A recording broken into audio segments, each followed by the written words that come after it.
agora vamos ver o teorema da conservação do sinal, que além da sua importância teórica, tem uma aplicação interessante no cálculo de limites infinitos.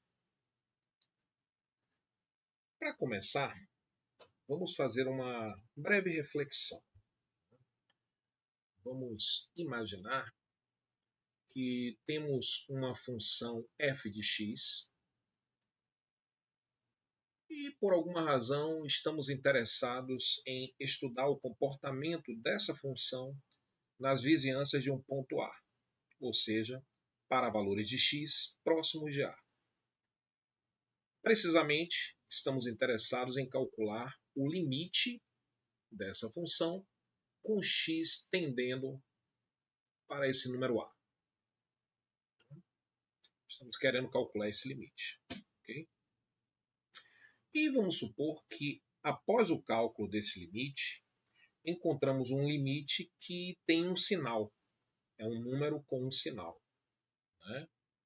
Ou seja, é diferente de zero, porque se um número é diferente de zero, ele tem um sinal. Ou seja, ele é positivo ou é negativo. Né? É essencial que o limite em questão não seja zero para que nós possamos fazer a explanação que segue. Então, vamos supor que, após o cálculo desse limite, chegamos a um número L, e esse L é, digamos, um número positivo, certo? Eu poderia supor que é negativo e faria uma análise completamente semelhante. Ok. Bom, aí eu vou fazer um questionamento. Né? Bom, o fato deste limite ser positivo pode nos levar a supor que a função em questão também é positiva? Ou seja, a função preserva o sinal do limite? Se o limite é positivo, eu posso garantir que a função também é? Bom, a resposta é não, e você vai entender por quê. Né? E para isso é interessante que eu traga aqui um gráfico. Eu vou considerar aqui um gráfico meramente ilustrativo. Né? Vamos tentar ilustrar a situação acima com um gráfico. Né? Vamos imaginar que o gráfico da função em questão é esse aqui. Né? Vou pegar uma função que oscila bastante. Sei lá, esse comportamento aí. Ok? E aí este é o gráfico da função f em questão. Imaginemos também que o ponto A em questão, né, o ponto A que é o ponto de observação, vamos dizer assim, né, que nos motivou a calcular esse limite, examinar o comportamento dessa função nas vizinhanças do ponto A. Né, vamos imaginar que você tem aqui este ponto do gráfico, ele poderia inclusive não estar no gráfico. Né? O gráfico poderia ter uma lacuna nesse ponto e ainda assim teríamos esse limite L que estamos supondo ser positivo. Eu fiz o questionamento sobre o sinal da função. Se o sinal da função também seria positivo. E o gráfico mostra que não. Né? Este gráfico que está com o papel aqui de ilustrar uma situação. Observe que essa função, de propósito, eu construí uma função que oscila bastante em sinal. Né? Ela vem aqui negativa nesse trecho. Né? E aí, para esse valor de x, a função não é nem positiva nem negativa, ela zerou. Né? E após zerar, ela mudou aqui de sinal, ela foi para cima do eixo x, ficou positiva, zerou novamente, voltou a ficar negativa. Então, em todo esse trecho aqui, para esses valores de x aqui, o valor do y é sempre negativo, né? Então a função é negativa. Ela volta a zerar aqui, aí fica positiva nesse trecho, zera de novo, volta lá para baixo, fica negativa, zera, e aí ela passa aqui pelo ponto A, né? E aí repare que em toda essa região aqui ela é positiva, e em algum ponto aqui ela volta a zerar e parece que ela fica negativa para sempre. Né? Então, de propósito, como eu disse, eu construí uma função que oscila bastante em sinal, ora é positiva, ora negativa, o que mostra que o sinal do limite não é compartilhado por todos os valores da função, né? Todos os valores de f de x. Entretanto, vamos pensar da seguinte maneira. O que nos levou a calcular esse limite foi tentar estudar o comportamento dessa função para x próximo de a. Então vamos restringir a nossa observação apenas para valores de x próximo de a, digamos nessa vizinhança aqui, ok? E aí eu vou ver o que é que acontece com a função nessa vizinhança. Lembrando que isso daqui é meramente ilustrativo. Ok. Então perceba que quando você pega valores de x aqui dentro, x está próximo de a, e a gente viu que o limite dessa função com x tendendo para a é L. Então, se x está próximo de a, é óbvio que o f de x também vai estar próximo de L. O f de x está aqui. Ora, se o L é positivo, então quem está próximo dele também herdará esse sinal, também será positivo. Então, o que esta explanação aqui sugere é o seguinte. Tudo bem, a gente sabe que se o limite é positivo, essa propriedade não pode ser estendida para todos os valores da função. A função não necessariamente será positiva também. Entretanto, quando você restringir sua observação a valores de x próximo do ponto de observação, o f de x vai estar próximo de L e, por conseguinte, terá o mesmo sinal que L, que neste caso estamos supondo que é positivo. Né? Então, a gente percebe aqui que quando o limite de uma função é positivo, a gente pode garantir que o sinal de f de x também será positivo, desde que o x escolhido esteja suficientemente próximo de a. Né? Num intervalozinho ali centrado em a, a gente pode garantir que o valor de f de x, ou seja, dos valores de y correspondentes, terá o mesmo sinal de a. Óbvio, desde que tomemos sempre x diferente de a. Porque lembre-se que quando nós estamos calculando o limite com x tendendo para a, não importa o que acontece com x igual a a. Então, o que acontece no ponto A não interessa. E muitas vezes a função sequer está definida no ponto A. Ok? Bom, essa discussão nos leva ao teorema da conservação do sinal, que eu vou enunciar aqui agora, que diz exatamente aquilo que a gente deduziu a partir da análise daquele gráfico inocente que eu trouxe aqui. Vamos lá. Teorema da conservação do sinal. Se o limite de f de x com x tendendo para a é L, que é diferente de zero, ou seja, o L tem um sinal. O L é positivo ou negativo. Conservação do sinal. Vamos ver em que circunstâncias a função f de x preserva o mesmo sinal do limite. Então vamos reler. Se o limite for L, que foi diferente de zero, então existe um intervalo aberto I contendo A. Lembre-se que a gente está analisando para x tendendo para A.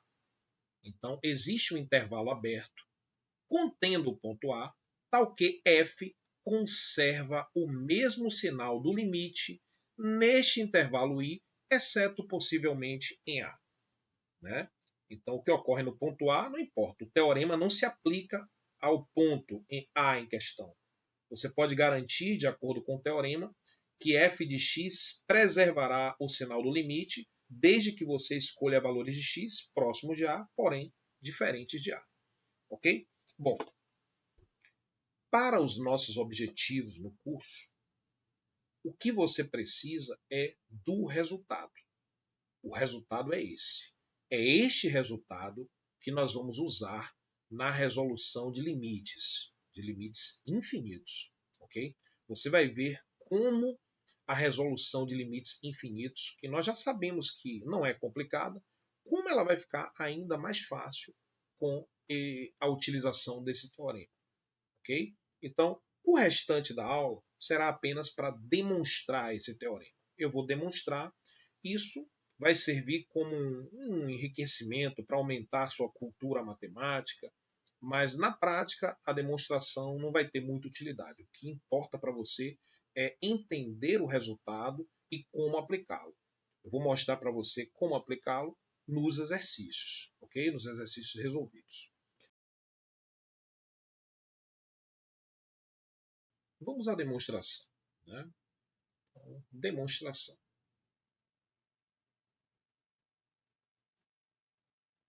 Demonstração. Suponhamos que o L, que é o limite da função com x tendendo para A, vamos supor que esse L é positivo. A demonstração para L negativo é inteiramente análoga e eu vou deixar como exercício para você. Ok?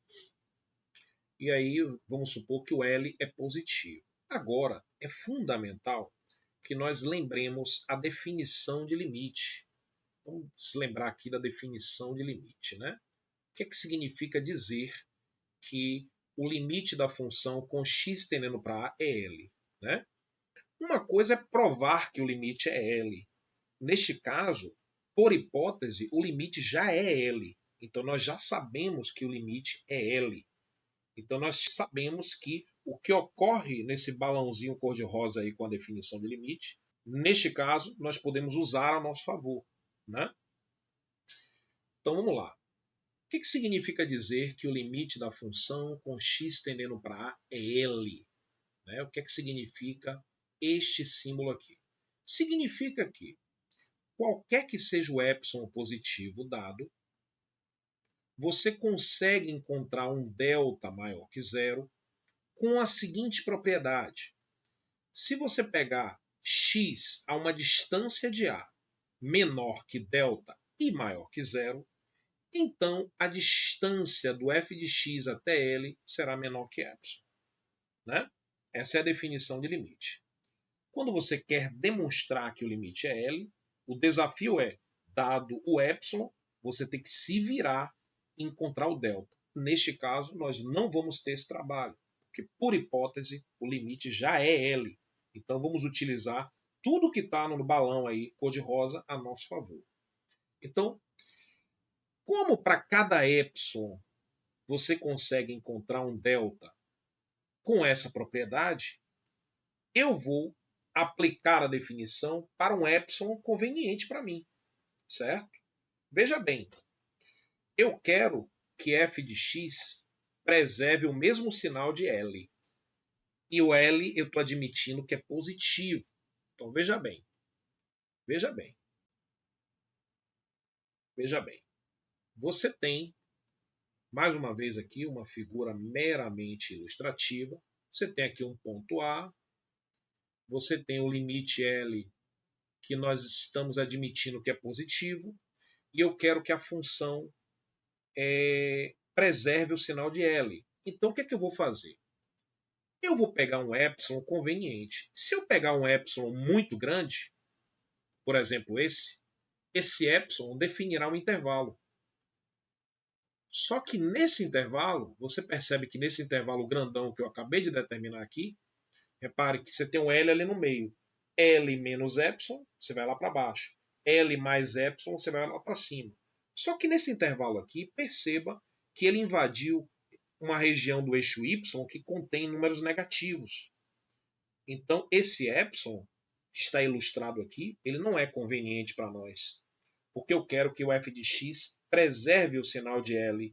Então, eu tenho que pegar um epsilon suficientemente pequeno, de forma que eu garanta que naquele intervalo L menos epsilon, L mais epsilon, só contenha números que tenham o mesmo sinal limite, ou seja, só contenha números positivos. Então, eu tenho que pegar um epsilon conveniente. Então, vou fazer isso. Qual seria um epsilon conveniente? Existem vários. Né? Eu vou dizer aqui um que é conveniente. Veja bem, o número L, por hipótese, ele é positivo. Quando um número é positivo, certamente a metade dele também é positivo. Então veja bem, se eu pegar como epsilon, né, que é o comprimento desse intervalo. Eu quero jogar epsilon para baixo e epsilon para cima. Se eu pegar esse epsilon como sendo a metade do limite, esse epsilon vai ser extremamente conveniente para mim, né? Porque o que é que vai acontecer? Se eu pego L, que é o limite, que está aqui no centro, L menos epsilon. O que seria L menos epsilon? Admitindo que o epsilon é a metade do limite. Então vai ser L menos a metade de L. Ora, se você pega um número L e tira a metade dele, você fica com a outra metade. Então aqui embaixo eu vou ter L sobre 2. E lá em cima, o que acontece quando você pega L mais epsilon? Você tem o número L no centro, você está somando o epsilon para cima, e o epsilon eu estou admitindo que é a metade do L. Então, L mais a metade de L, você vai ter 3L sobre 2. É só tirar o mínimo múltiplo comum e somar essa fração aí. Então, aqui eu vou ter 3L sobre 2. Observe que este intervalozinho que eu acabei de criar, ele só contém números positivos, ou seja, só contém números que têm o mesmo sinal de L, que por hipótese é positivo. Então, eu vou aplicar essa definição que está aqui, escolhendo como epsilon um epsilon conveniente, que é a metade do limite dado. Então, vamos lá, vou apagar tudo isso aqui. Deixa eu jogar essa definição lá para cima. Daqui a pouquinho eu posso precisar dela, então eu vou encolhê-la aqui, deixar ela minúscula. Deixa ela aqui, né? Vou apagar essa sujeira toda aqui e vamos continuar a demonstração. Bom, suponhamos que ela é positiva.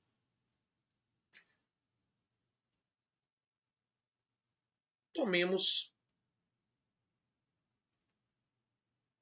epsilon igual a L sobre 2. Para esse epsilon,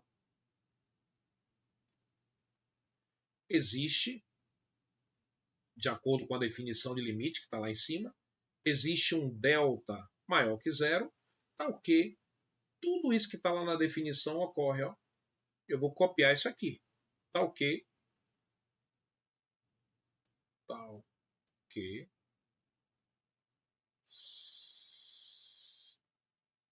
se você pegar a distância de x até a menor do que esse delta mágico, que eu sei que ele existe pela definição de limite, como consequência, o que é que vai acontecer com f de x? Ele estará dentro daquele intervalo que para mim é conveniente.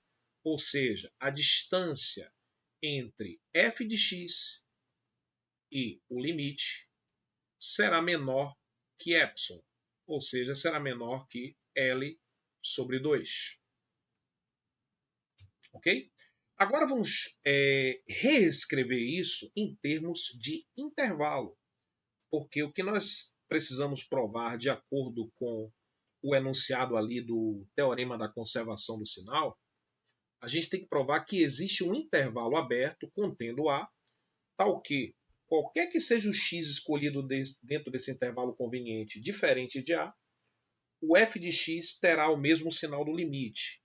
Então vamos escrever isso em termos de intervalo. Jogar a definição lá para cima. Bom, o que significa dizer que a distância de x até A é menor que delta e maior que zero? Veja bem, significa o seguinte, você tem um número A aqui, imagine que você está aqui com o eixo, estou tentando desenhar aqui o eixo x, imagine que você tem aqui o eixo x, e você tem um ponto A lá, em alguma posição lá do eixo x, beleza?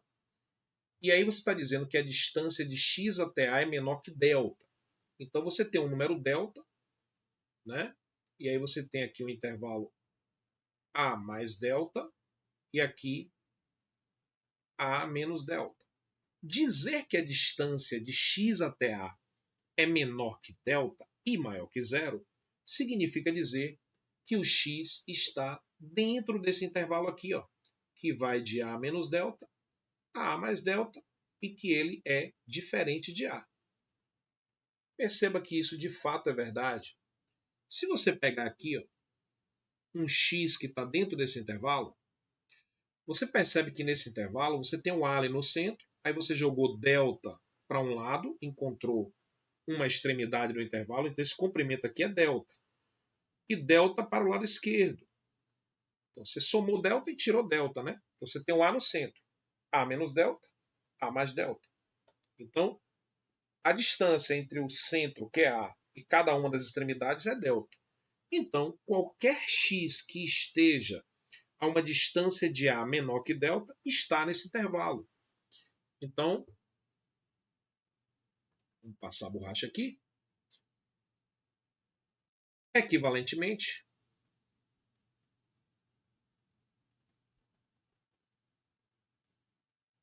ou seja, equivalentemente a essa implicação que está em cima, significa dizer que se x pertence ao intervalo que vai de A menos delta a A mais delta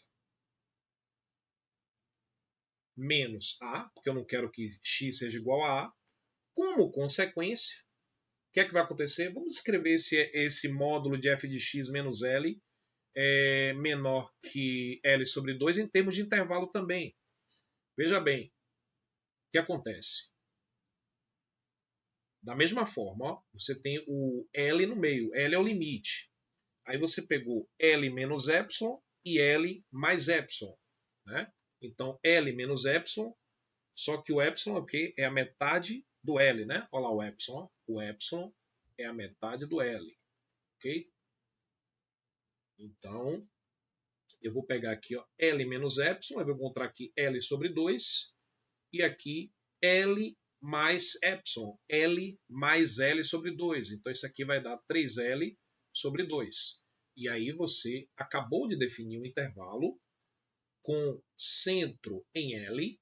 E eu afirmo para você, e agora vai ficar até mais fácil de entender, que dizer que a distância de f de x até L é menor do que L sobre 2 é a mesma coisa de dizer que o f de x está aqui dentro. Ó, perceba, dizer que f de x pertence ao intervalo que vai de L sobre 2 até a 3L sobre 2, o que é que isso significa? Significa dizer que a distância de f de x até L é menor do que L sobre 2. De fato, ó, aqui, ó, você tem L no meio. Daqui para cá, ó, de uma extremidade para o centro, qual é a distância? Metade de L. Do centro para outra extremidade, L sobre 2 também. Então, qualquer número que está dentro do intervalo, a distância desse número f de x até L será menor do que L sobre 2. Então, dizer que a distância de f de x até L é menor do que L sobre 2 é o mesmo que dizer que f de x está neste intervalo aqui. E este intervalo tem uma propriedade bem interessante que você vai ver daqui a pouquinho. Deixa eu apagar aqui. Lá no enunciado do teorema da conservação do sinal, já podemos apagar aqui a definição de limite, exige que nós provemos que existe um intervalo aberto, né? Ó, vamos ler lá. A gente tem que provar que existe um intervalo aberto. Ó, o que é que a gente tem que provar? Prove que, se o limite for positivo, então existe um intervalo aberto I, e eu afirmo para você que o intervalo é esse aqui. Ó. Existe um intervalo aberto I contendo A, tal que f de x preserva o mesmo sinal do limite se você escolher o x dentro daquele intervalo. Então, repare, vamos chamar esse intervalo aqui ó, vai ser chamado de intervalo I. Então, este intervalo que está aí é o que a gente vai chamar de I. Então, vamos lá. Seja I igual ao intervalo que vai de A menos delta até A mais delta. Então, de acordo com o que está em cima, se x pertence a I menos A, então, o que é que vai acontecer com f de x? o f de x vai estar nesse intervalo, né? O f de x vai estar entre L sobre 2 e 3L sobre 2. Mas veja bem, o L não é positivo? O L é positivo. Olha aqui o L está no centro do intervalo, estou riscando ele aqui. O L é positivo. A gente viu que a metade de L também é positivo. 3L sobre 2 também é positivo. Então, se você está com f de x dentro desse intervalo, esse intervalo só contém números positivos. Então, se o f de x estiver ali dentro, o f de x vai ser positivo também.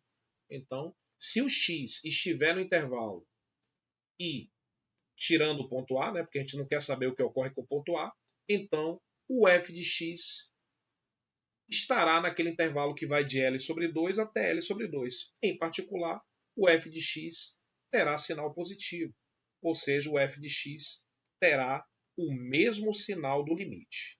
E está provado o teorema da conservação do sinal, claro, supondo que o L é positivo.